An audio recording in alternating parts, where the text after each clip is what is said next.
I'm good, Frog. I didn't realize you were part of this community. Yeah, I've been lurking every now and then. I know I through Orca. Nice. Well, welcome. Yeah, good to see some new faces. I guess we'll just give it another minute or two as people trickle in.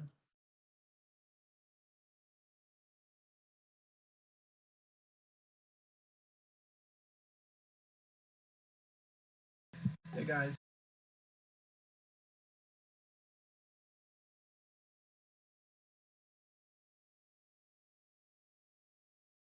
Bum, bum, bum, bum.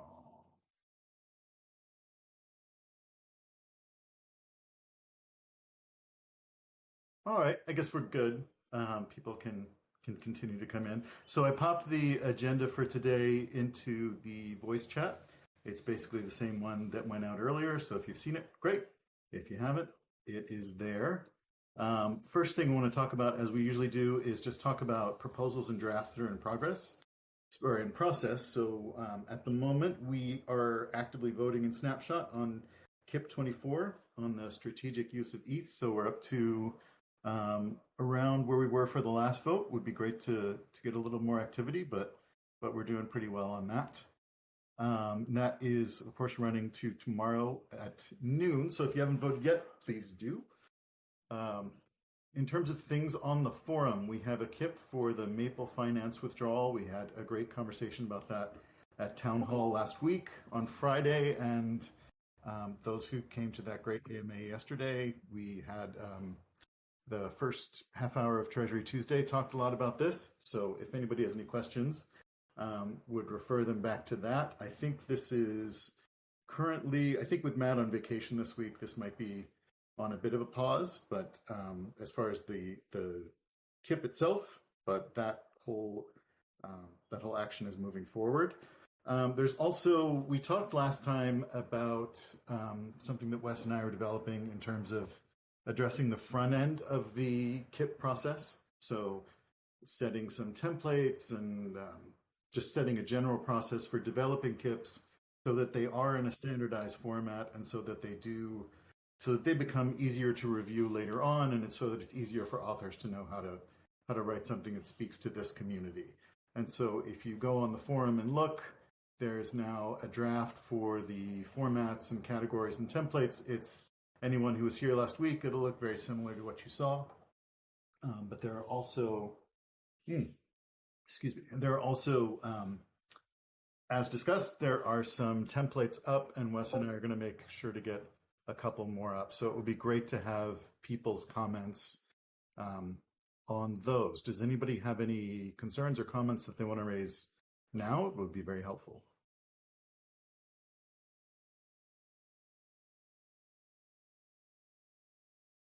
Okay. Well, yeah, I mean, look, I realize this, talking about templates can sort of feel like we're watching paint dry, but in fact, it's very important because it sets the scope of what can go into a proposal and what kinds of things the DAO will be discussing. So it fits into a larger effort that we can talk about. We talked a little bit about last week, and we can talk about later this morning or this afternoon or whatever time it is where you are, about how to expand and refine the governance process in general.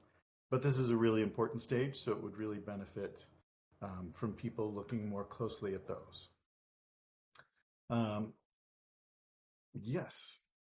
So, as far as things that are upcoming, we have some Treasury proposals that are, actually, I want to talk about those in the next section. So let's move on to the next section.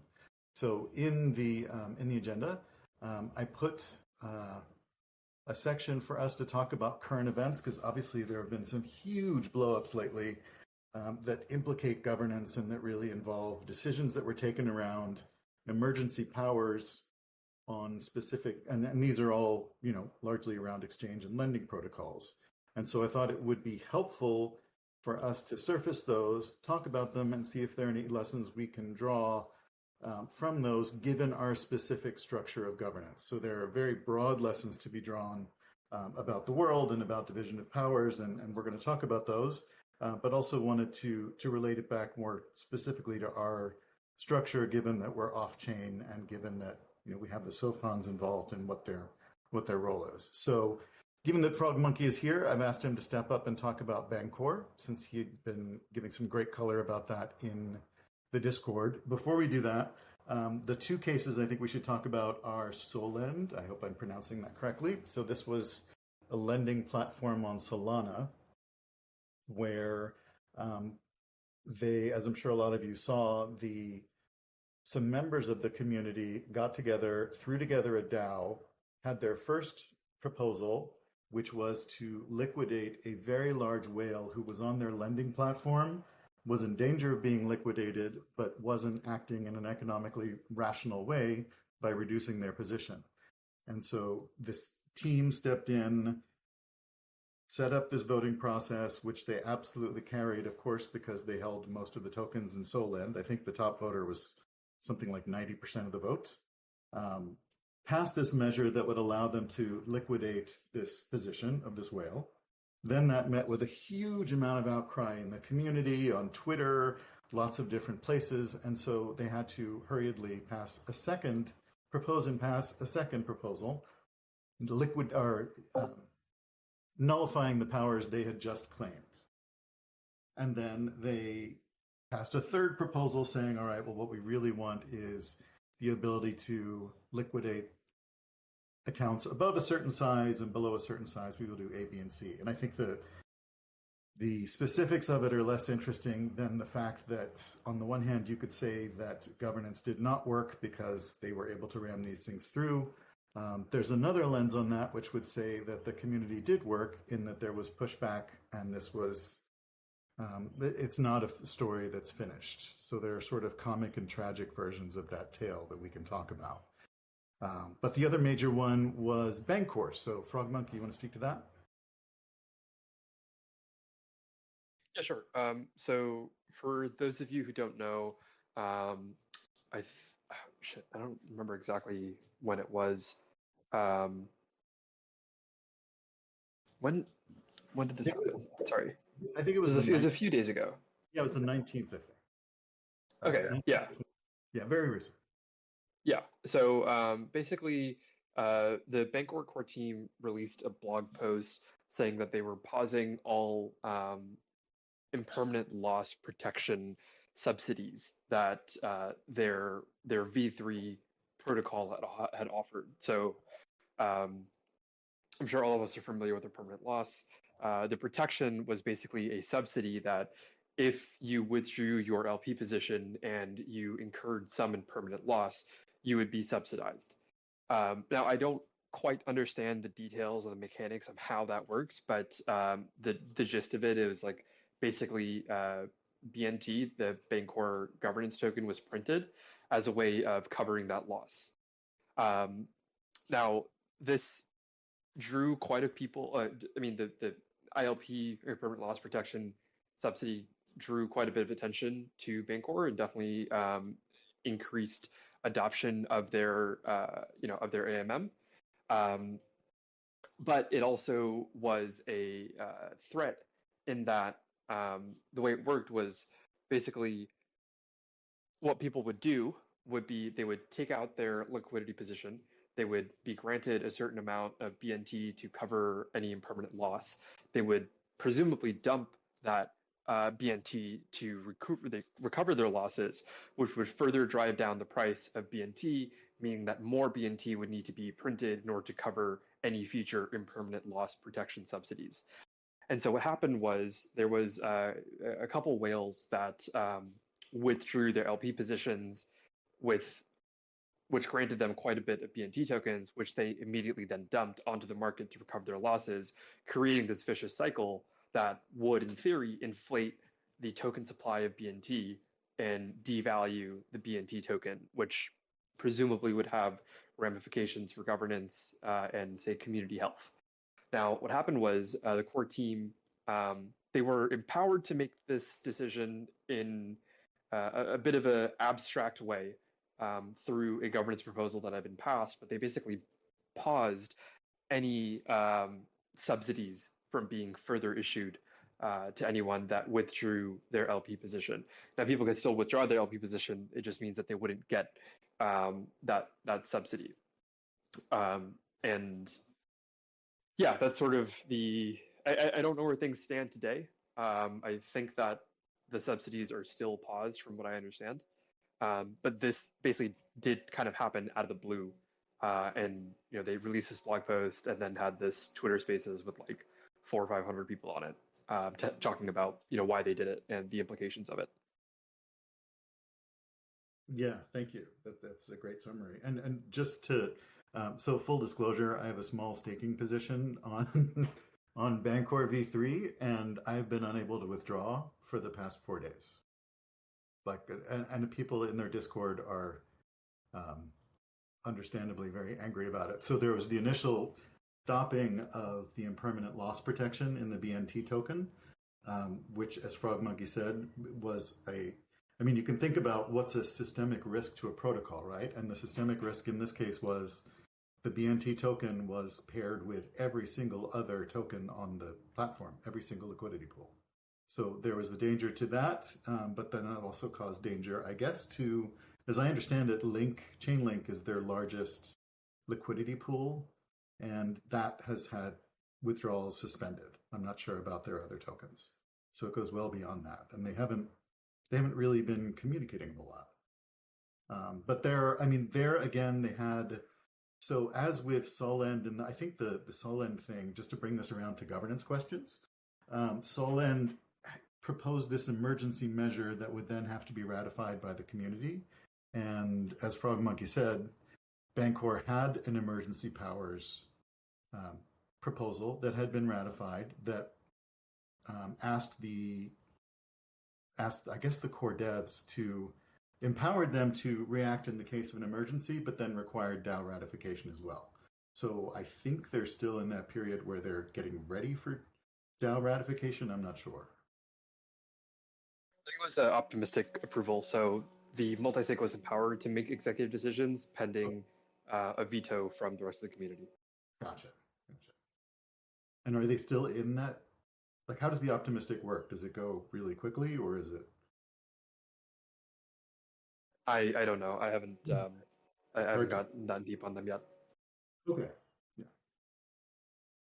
So would love to then open this up and think about what the implications are for us and what we do here, because the topic, I know Dietz has been very interested in this, the question of is it possible to have KIPs that go through more quickly, or to have some kind of emergency ability to act? And yeah, so Dietz, do you want to talk a little more about that, or what, where you think we fall in this picture? So for me, emergency governance for us is different than some of these other protocols that, really control user funds and have large amounts of emissions and things of that nature. For us, there are really kind of two things that I think about in terms of like emergency action that could be needed.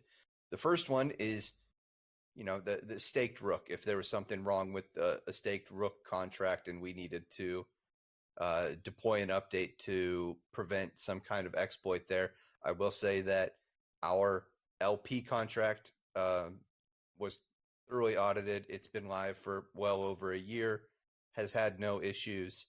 And that same LP contract is where Rook is staked now. So, that's, topic number one and less of a concern for me. Topic number two on kind of emergency actions that I would see is us having deployed our assets in third-party protocols, and the ability for us to make moves to protect our assets without having to go through the more formal governance process. And so things, that where we notice or find out that there's an exploit in a third-party application, there's some kind of black swan event happening Mhm. with those. That would be where I would like to see emergency powers delegated to some party, and I don't know who that party should be, or the full scope of those. But I would like to just make sure that in the event that our assets are at risk, we're able to take swift action. Mhm. Yeah, I think that makes sense because the thing that in these cases that are blowing up, as you said, they're things where there's some control over other people's assets, and it's in the protocol, and it's the protocol that needs to change, or that is being challenged. Whereas in our case, it's not the protocol; it's our treasury, which lives outside the protocol for the most part.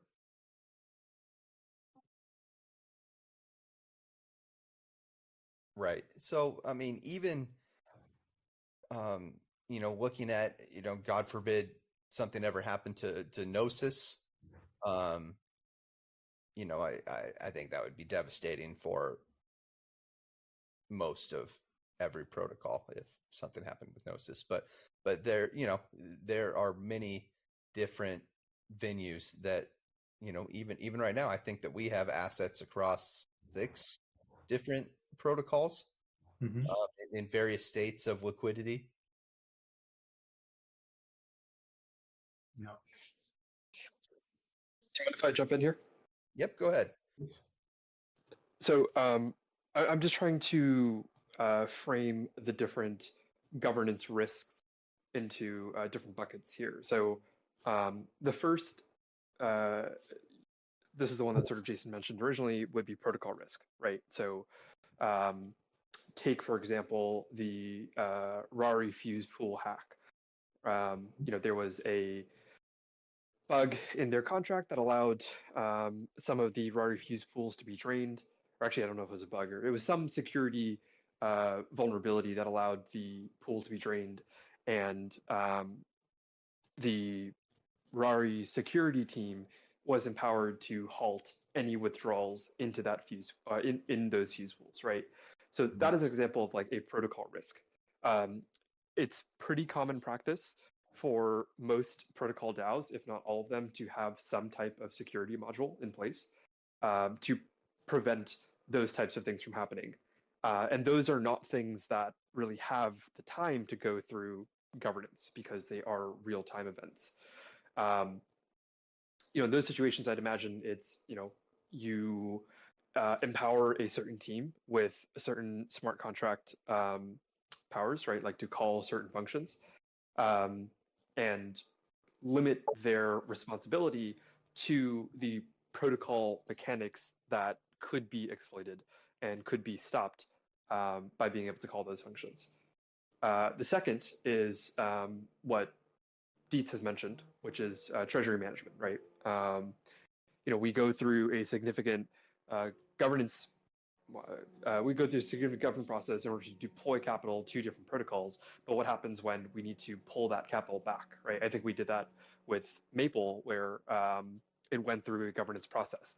But what happens if our funds are at risk, right? So I'd imagine it's a similar mechanic where we empower a treasury management team that once capital has been deployed, could have sort of executive decisions over withdrawing that capital depending on what the parameters are or what the reasons are.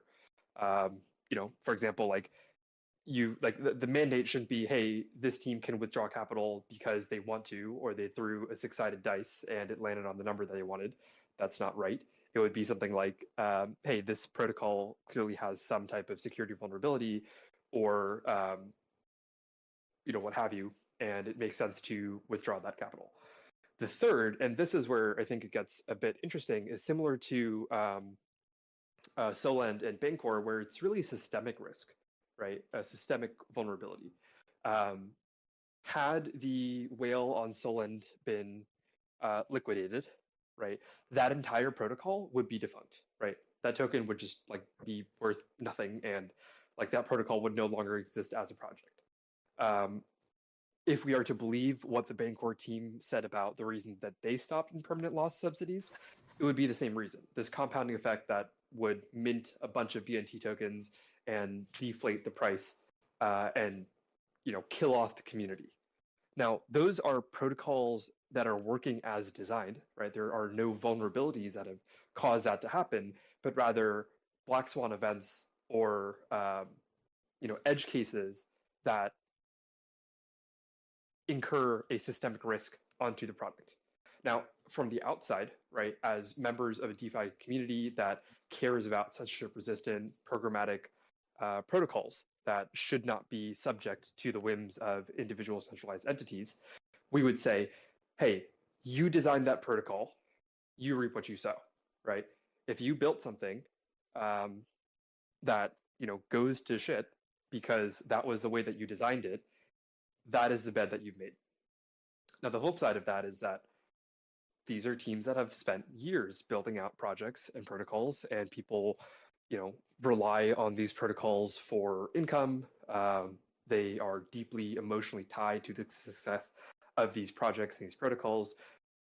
It's arguable that, from the inside, it's not okay to just let these systemic flaws pan out, knowing that they will completely crash and burn the system when you have the ability to do something about it.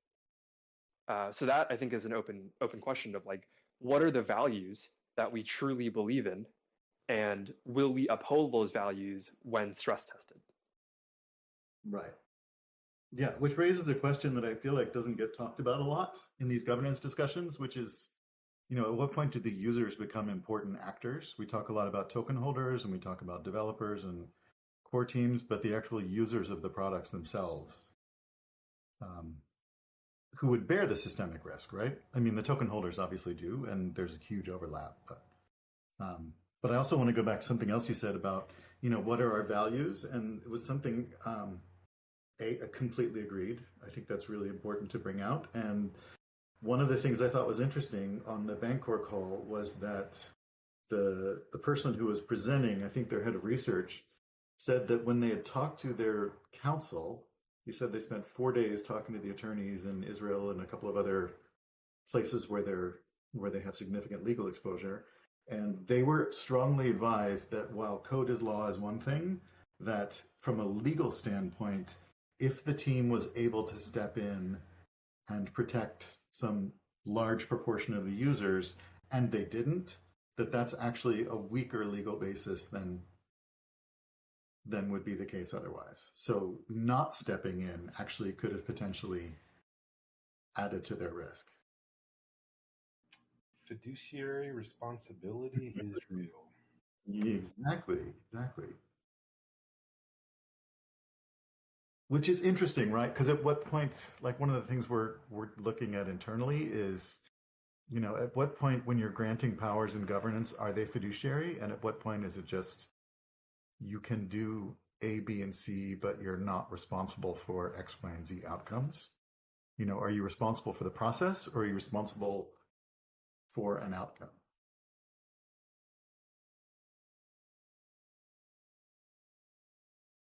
I'd be interested, like, how does Orca deal with this issue of fiduciary responsibility? We don't have that problem yet. Yeah. Well, how are you thinking about it?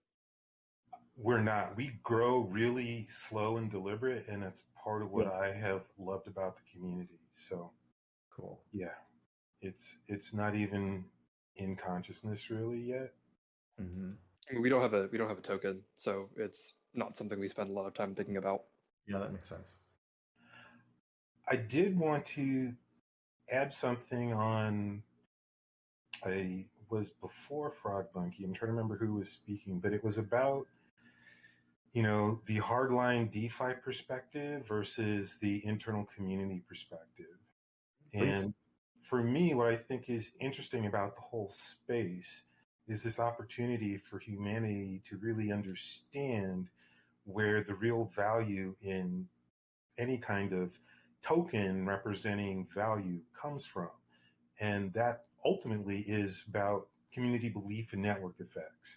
Like if you go back in history and even look at like the gold and silver, which when I was a what I call sound Austrian economist type person, that's really still just mimetic value, because the original leaders of original societies were religious, and there was a functional value that maybe most people don't realize to some of the precious stones and metals, that then when it became more political war leaders probably didn't even have any clue about that value, but because the old leaders valued it, they valued it. And because this like 1% of society valued these things, everybody else values it.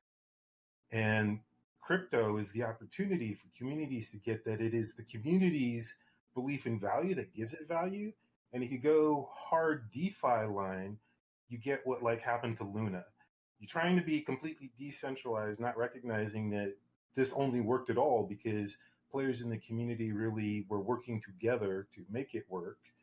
And if you stay in the like, we're going to be completely decentralized station in these kinds of edge case opportunities, since we're all exploring, you're going to get slaughtered and everything's going to go to zero. Or you recognize it's really about community and you decide that it's worth preserving real value community has created, and you do what you can to stop the cataclysmic event from happening, to reorganize, to preserve some of the value that's been created. And I can see people choosing either side, but ultimately, it's just that a personal choice. And when you get that the real value is community based, to me, it's pretty natural to want to preserve value community created and learn how to do things better to protect against future incidents. Mm-hmm. Yeah, no, that's very well put. And would you include users in that community though? And maybe absolutely. Yeah, I mean they should be, right? Like they're really key. I saw that there was a really, and maybe this is just Captain Obvious, hello kind of stuff, but there was a blog post on A16Z or whatever they're calling themselves these days, and they had it was about how to build community, and I thought it was super useful because it split out users from necessarily community members. And so when we talk about community, I feel like oftentimes we're sort of conflating the two, or maybe not talking so much about users, but it seems like, yeah, we're in agreement that they should really be part of the picture. I feel like anybody that participates in the protocol, whether they use a token or not, but if they're in the actual conscious community or they're using the token, they're a part of the greater community, period.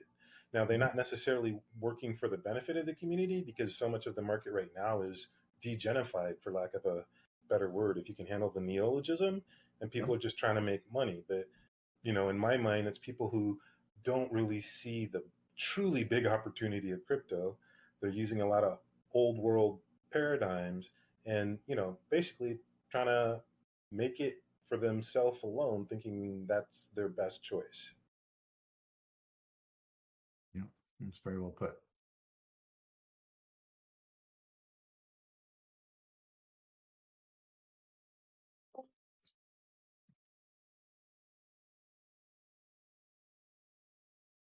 All right. So, Jason, looking at continuing to move forward here, where do we think the best avenue is?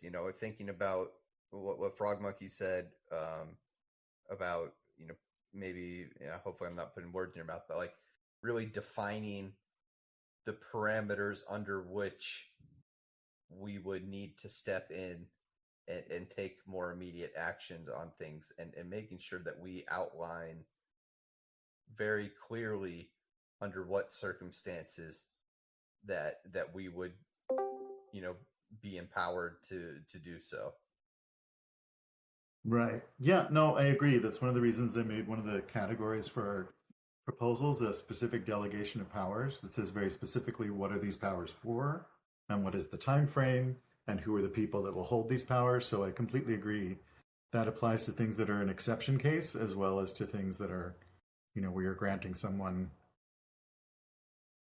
regular functioning powers for a while. But yeah, I think that we would need to talk to Treasury a lot more. I know that they're, and Starfire's here, so he could speak to this better than I can, but I know they're developing a lot of sort of incrementally expanding the discretion that they have across things. But we could look more closely. I mean, we definitely need to look more closely at what they see as the risks, since they're engaged with these protocols all the time. I don't know, Starfire, do you have anything to add to that?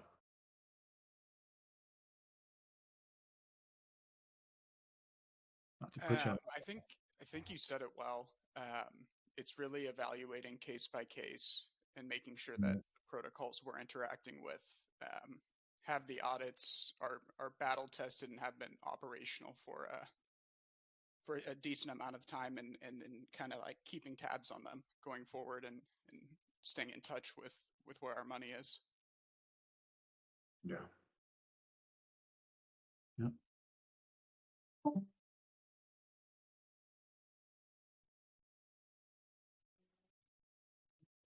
If we're talking about emergency powers, it might just be worth having a workshop on what are all the possible emergency powers that might need to be enacted, and then chunking them up into different categories and figuring out how does the governance and delegation of those powers look like.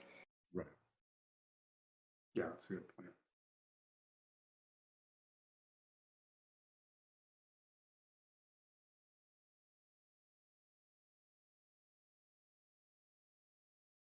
Yeah, because it's one of those things where you can't, I mean, obviously you can't foresee everything in advance, right? That's the whole problem. It does seem like the Bancor, I don't know. I did go and look at their emergency proposal, the one that granted them emergency powers, and it didn't actually seem to set up the case that they used it for.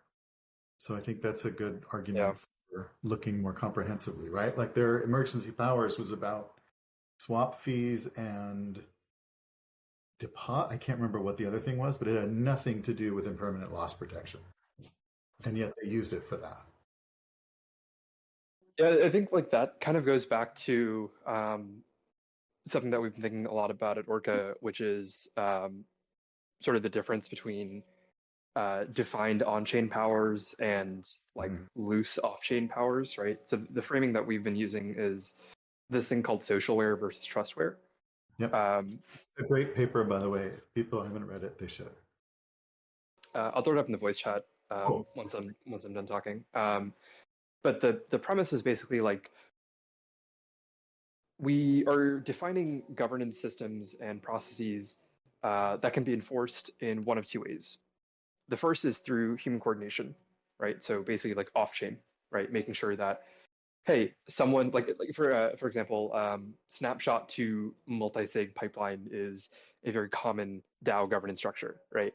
And if you have certain snapshot requirements that, hey, this is quorum, this is the voting threshold that's required, you have like the multi-sig signers need to be aware of those things and need to abide by them because it exists sort of off-chain. Trustware is the opposite, where you have systems and processes that are not reliant on human coordination, but rather are reliant on code, right? So Tally is a perfect example where execution is programmatically tied to the governance parameters of, say, quorum, voting threshold, whatever it is. And so with this Bancor thing, the emergency powers that were provided through that vote were socialware, because it said that the multisig was only empowered to make decisions around, variables X, Y, and Z. But because in reality the multisig actually had the on-chain powers to do ABC, they did ABC under the guise of doing X, Y, Z, right? If that makes sense.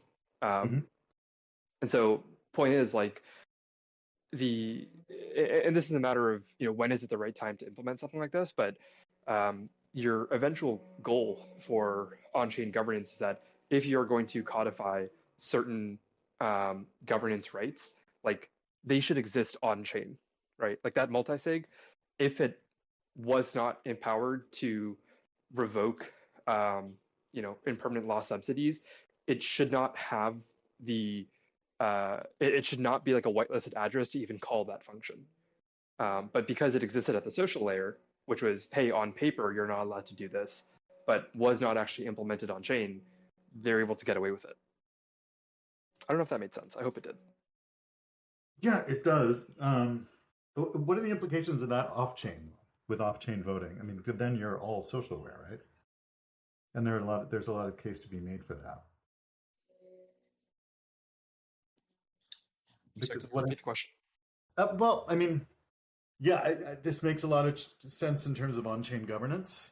And then there's the question of if you're off-chain, how do you become programmatic, but in a way that is still true to your process in a sense, right?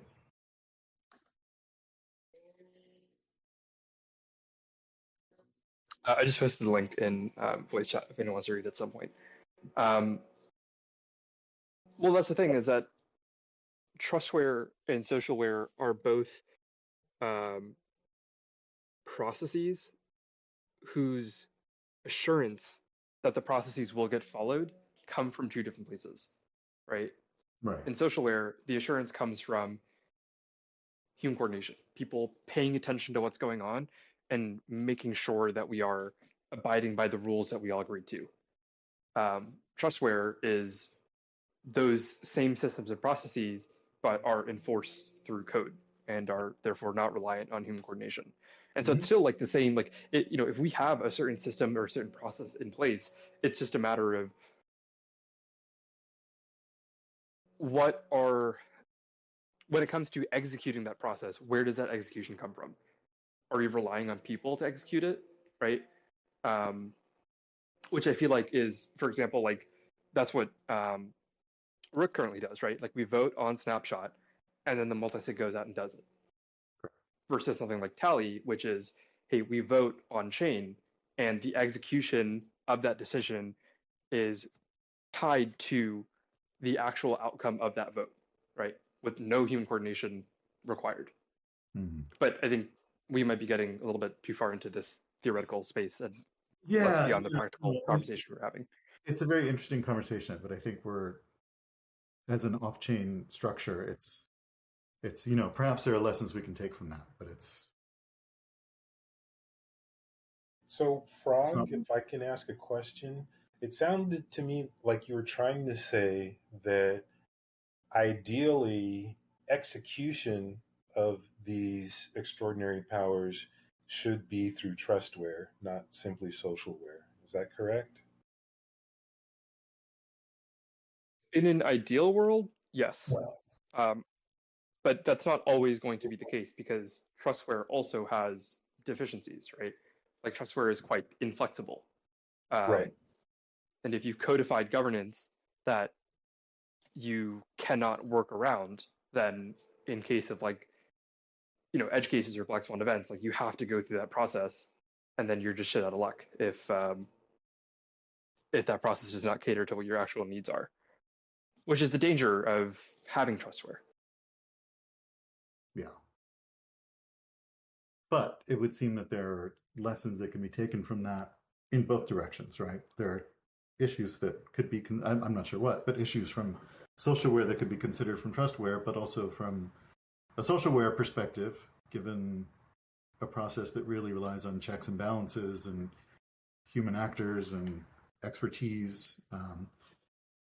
Perhaps there are things to be drawn from thinking about more programmatically.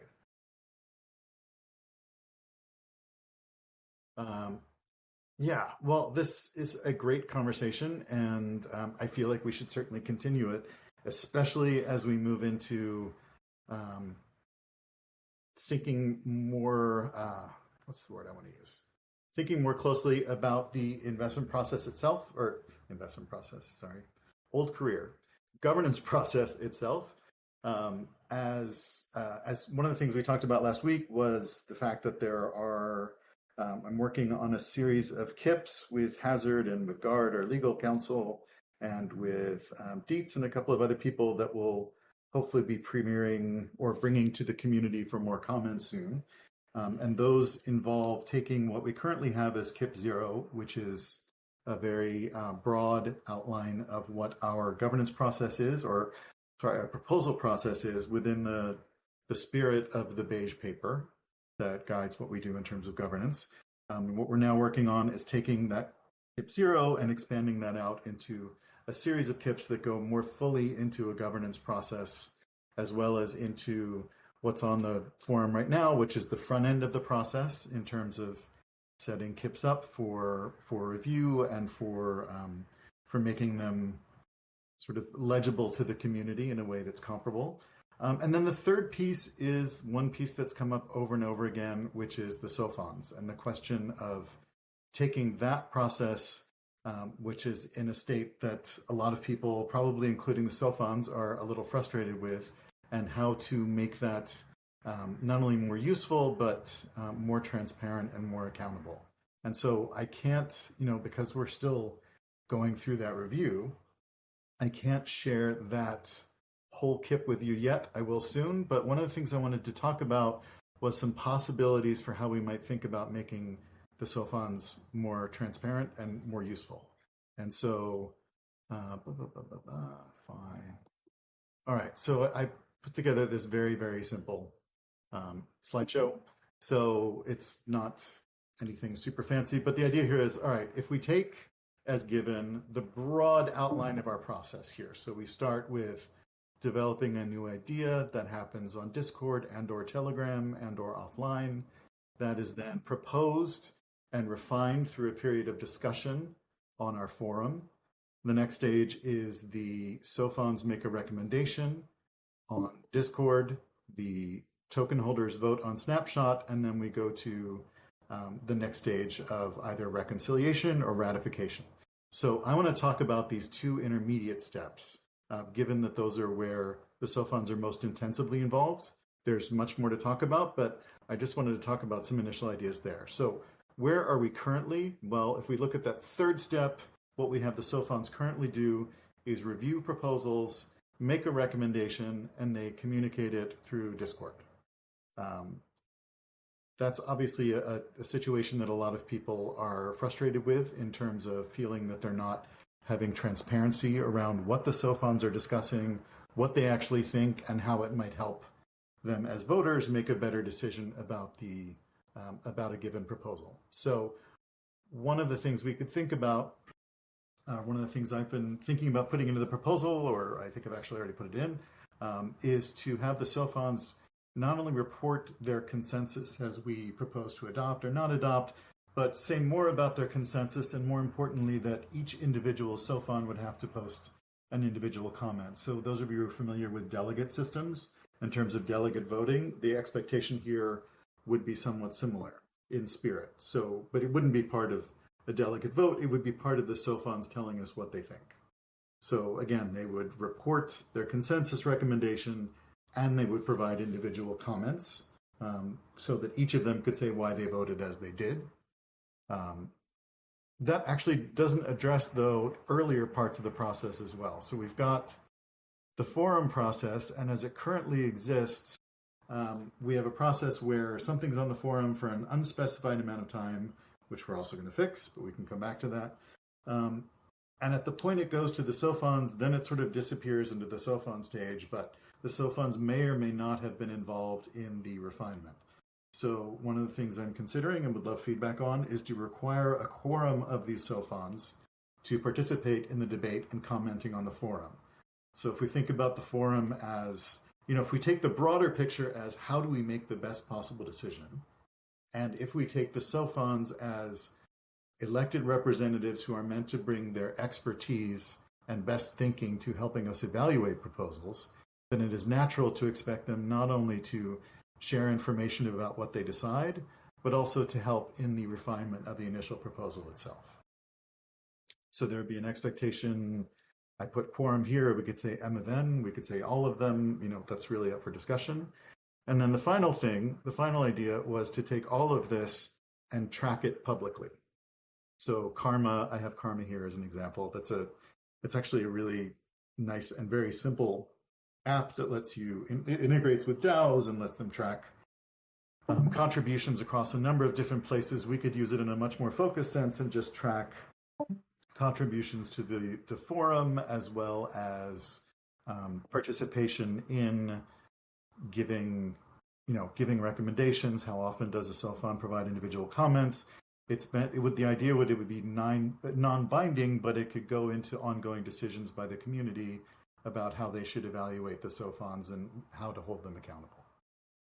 Just on that real quick, under this current structure, would SOFONs still have veto power? So if the community decides to adopt or wants to certainly adopt KIP and SOFONs are universally against that, would the SOFON still be able to just strike the proposal, even if there's broad community consent? Right. So that's the reconciliation stage, and that's not what I'm addressing here. We will address that, though, Priest. I promise.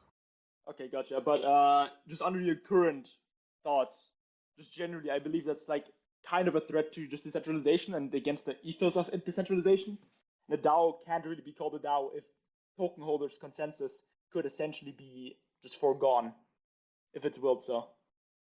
Right. I mean, I think that's a simplification of it. But again, I would repeat, we're not really getting into reconciliation today, but I would encourage you to watch the Discord, and I will announce it in plenty of time when we're ready to talk about that. Gotcha. Another quick question regarding SOFONs. So I'm assuming you would also be implementing like voting for SOFONs, because currently SOFONs are not really elected. There's no real recourse for the community to like decommission or like re-elect the SOFON if they don't believe that they are currently doing a good job. I'm assuming that would be a new framework that's implemented. Correct. Okay, gotcha. Yeah, both onboarding and offboarding are things we need to figure out as a community. Yeah, I really just wanted to, there were a lot of, the reason I broke it out this way was one, it's making me a little frustrated that I'm working on the stuff in the background and not able to get comments on it, which is really helpful to refine it. And that's partially just given how many of these things interconnect, but also just because it's, the thing that I've heard a lot of frustration about and seen a lot of frustration about in the Discord is this issue of transparency, along with the kinds of things that Priest raised in terms of onboarding and offboarding. There are a lot of aspects to it, and I don't want to represent that the kinds of these very simple things that I've shown are the beginning and end of that conversation. So really, I'm just talking about the questions of transparency and information to use in evaluating when we get to onboarding and offboarding, which again will be part of this proposal for sure.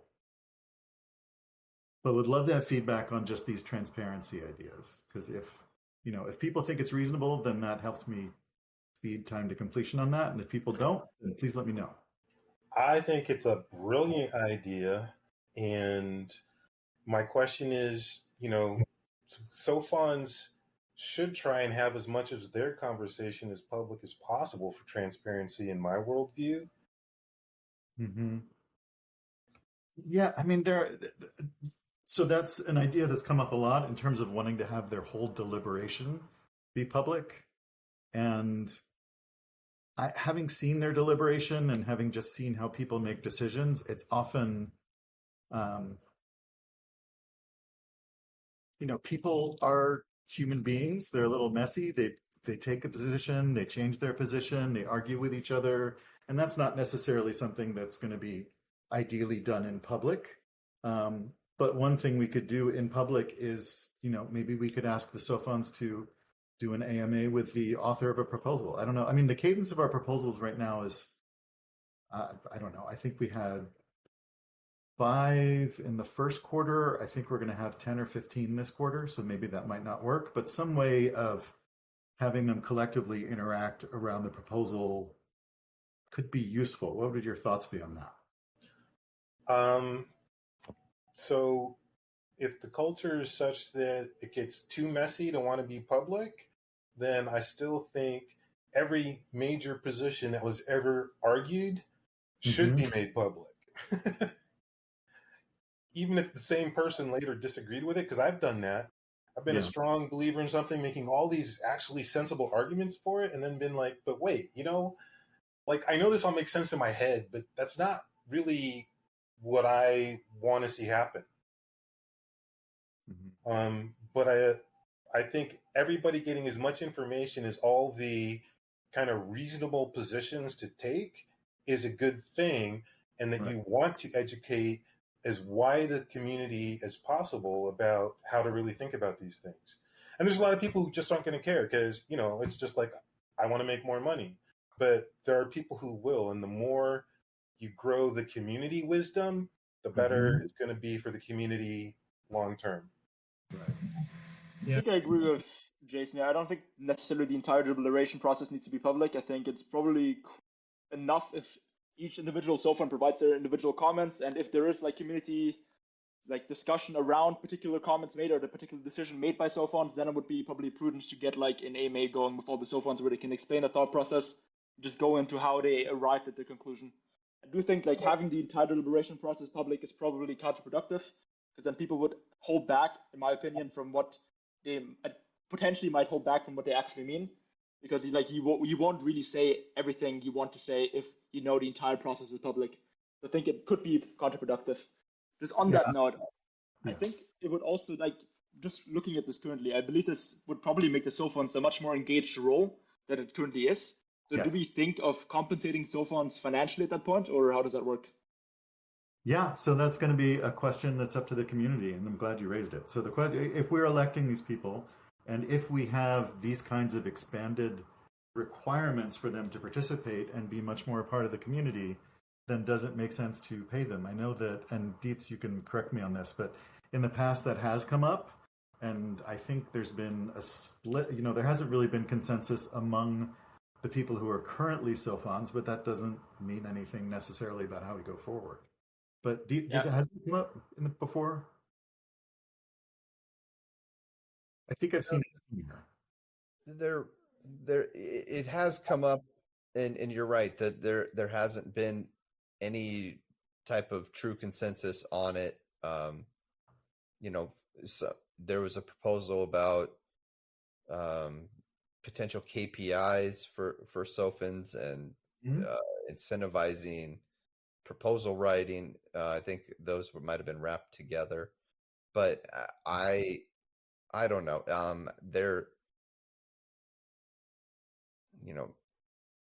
It's at what point does that, is this a full-time job? What are the full expectations that we have of them?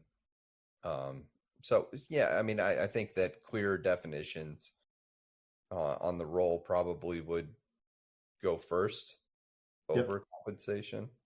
Okay. Yeah, I think so. But like, I don't mind compensating SOFUNs, even if especially if they take a more like integrated role within the protocol. Like having a full understanding of any single protocol is probably, especially one as complex as Rook's, is probably already quite an effort. And especially if we want to have people having like informed opinions about MEV, about Rook, and about the entire ecosystem as a whole, it probably makes sense to compensate them as such. I think the Spartan Council, I'm not sure if it's 100% applicable, but it might be something to look at as like a framework for how such an arrangement could be worked. Okay, we'll check that out. Thank you. Link that in the voice chat. Yeah. Thanks.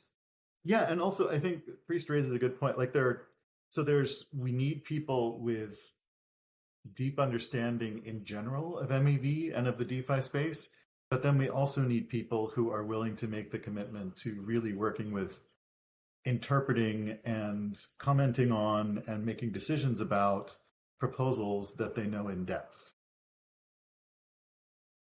Right? And so there's two sides. There's the community commitment and there's the expertise. And we're asking for both of those, or it seems to me we should be.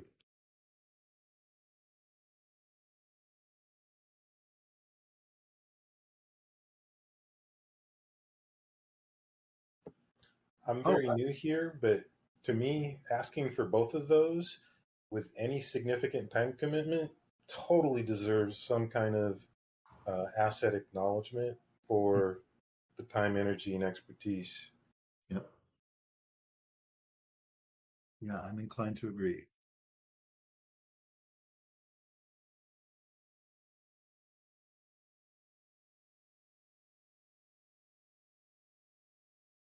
All right, good. Well, this was great. Does anybody else have anything to add about these ideas, or anything further about the SOFUNs? Yeah, could you quickly just elaborate on the first point, like requiring a quorum of SOFUNs to participate in debate, commenting, and forums? Do you mean like we still need a quorum of funds to actually propose a KIP, or how does that work? Oh yeah, no, I should clarify that. I meant, so let's assume that something is on the forum. Mm-hmm. The idea is then we would expect or require that some number of the SOFONs, maybe not Okay. all of them, but some M of N thing where there's some expectation that they will participate in the dialogue with the author about Gotcha. Yeah. improving it before it goes to the SOFON vote, so that it's one of the ways we can make the process more efficient, and it also hopefully will improve the proposals themselves. Mm. And I still have like a little issue with the fact, like I'm concerned that the SOFONs would essentially be able to decide which proposals go up to vote.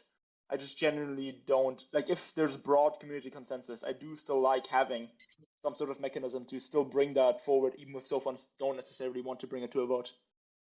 It's funny you should say that. So yeah, that's one of the things I'm considering a couple of different pathways by which, because I agree, this step of going from something's on the forum to where it goes to the SOFONs, that's one of the areas we really are working on specifying. And so we're considering a couple things. It could just be that the author triggers it and just requires that the SOFONs review it. It could be that there's a forum poll, a sort of snapshot, as a lot of projects do. I think Maker does that, for example.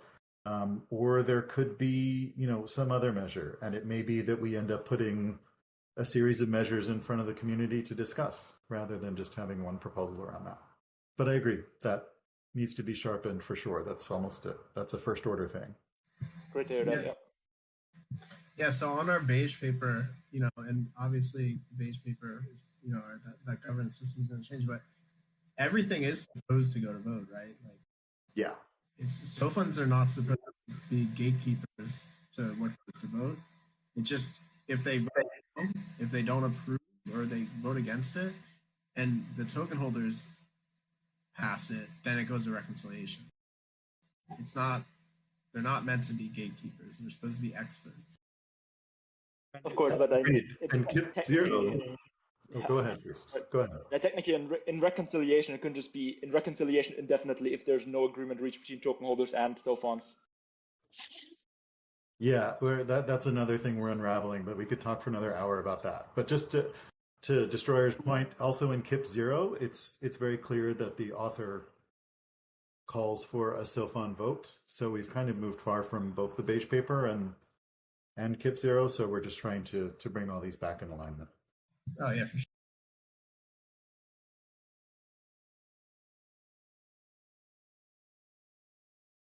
All right. Anybody else?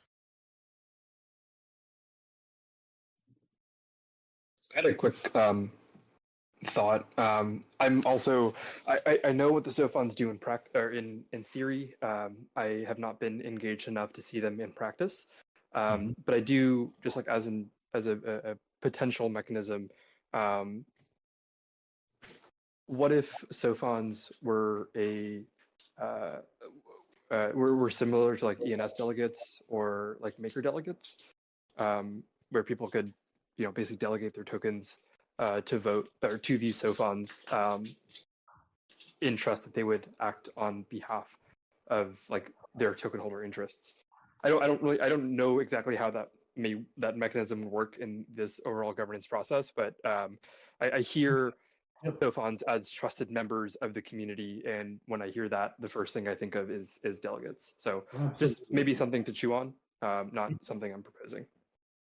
Yeah, no, yeah, I'm glad that came to mind, because what I'm trying to do here, like at the moment we don't have delegates, and it's something we've talked about, and I know Synth is very positive about it, and a bunch of other people have raised it, and we're not quite there yet in terms of bringing it up, and maybe we should. But what I'm trying to do in the meantime is take everything that works from the delegate process and used it to boost and clarify the role of SOFONs, while also staying true to the spirit of our governance as has been. But I take your point, Frog Monkey, and that's something we should bring into talking about the voting section. There's another perhaps model as well, kind of like what Priest mentioned with the Synthetics Council, where like, I don't know, just maybe KIPs that gets proposed could be fast tracked through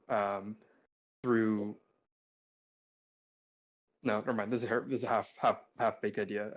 I don't want to. I think it's a good idea, though. I agree. That's something we haven't really addressed yet. Like, there's the emergency idea, but then there's also the fast track idea, which is almost the other end of the barbell, right? Like, there are some things that don't need to go through the whole process, and then there's, because they're kind of obvious, or because they're just extensions on what's happened, and then there's some things that can't yet go through the process because they're so severe.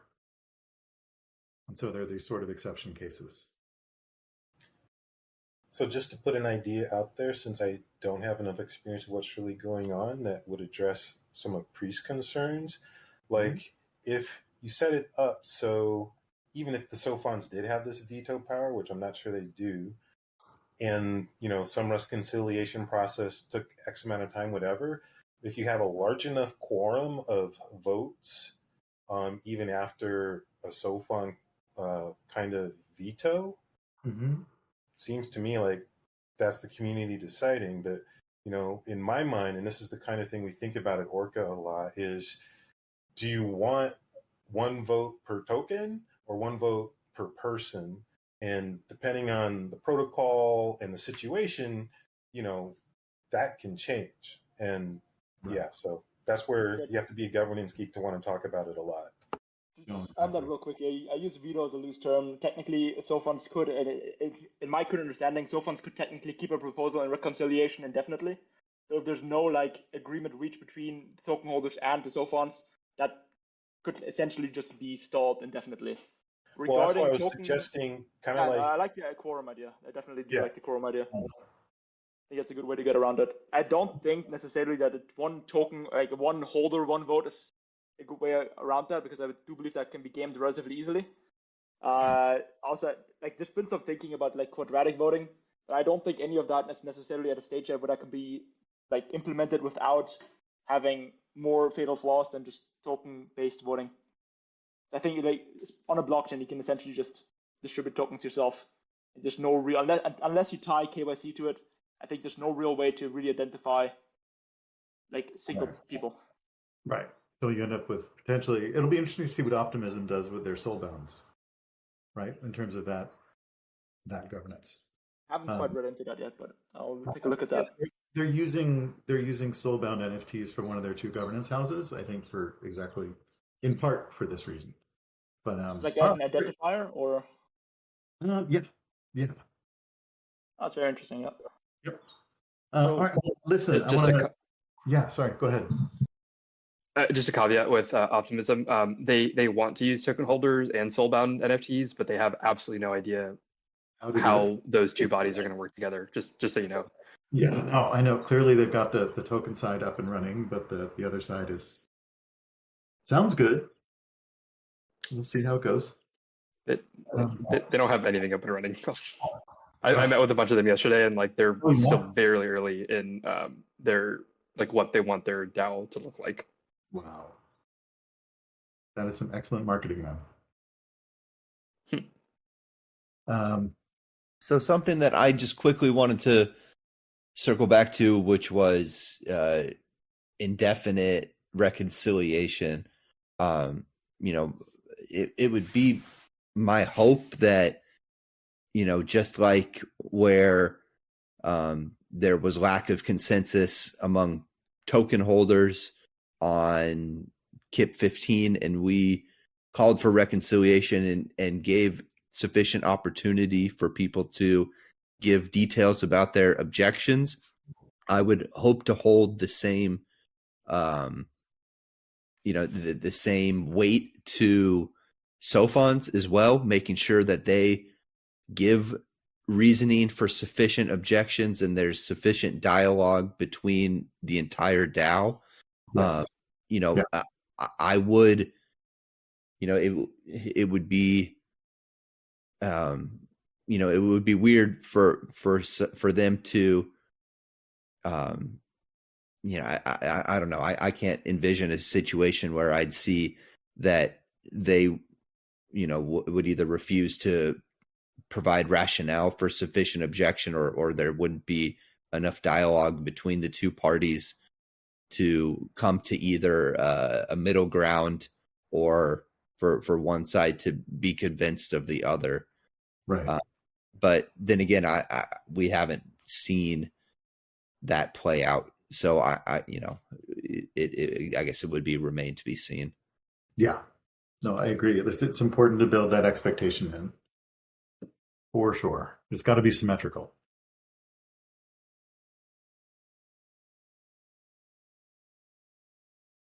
All right. Well, this was my favorite governance workshop so far. So thank you everybody for coming and for participating. And I feel like we covered a lot of ground, and we've laid the groundwork to continue talking about some things next week.